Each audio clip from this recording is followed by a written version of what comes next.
juin, 10 ans. On n'aurait pas cru qu'on puisse tenir les professionnels aussi longtemps dans la durée.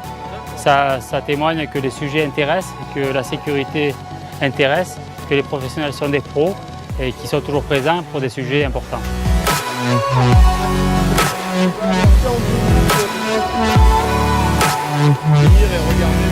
Pour les 10 ans, une belle journée avec une matinée au fil de l'eau, avec plusieurs thèmes travaillés tous ensemble.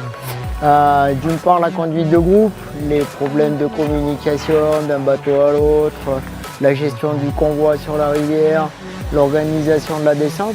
Et puis au cours de la descente, des simulations d'accidents avec comme thème principal une bonne alerte qu'on va peaufiner cet après-midi avec les services de secours de manière à être efficace quand on déclenche les alertes de secours.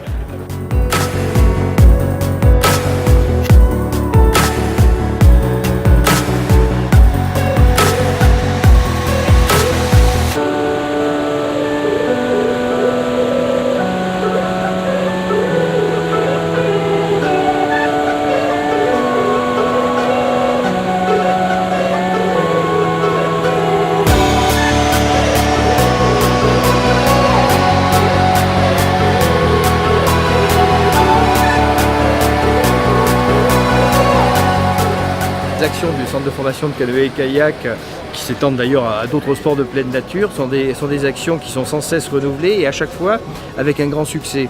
Et ces journées qui sont des journées destinées à la sécurité, elles sont hyper importantes parce que souvent on a eu des accidents atypiques. Parce que qui dit sport entre guillemets un peu nouveau dans nos rivières de montagne, du moins par le nombre de gens qui le pratiquent, dit forcément une accidentologie particulière. Il faut apprendre des bons gestes pour prévenir, il faut apprendre des bons gestes pour sauver. Et depuis 10 ans, cette formation ne dément pas son succès parce qu'elle est simplement utile.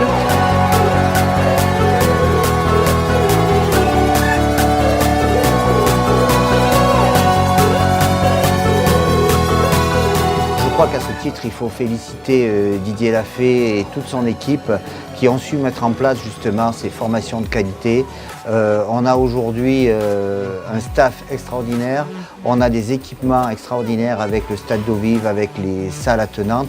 Et je crois que la commune partenaire de tout ça fait qu'on arrive à ce type d'équipement, à ce type de service auprès de la population. Mmh.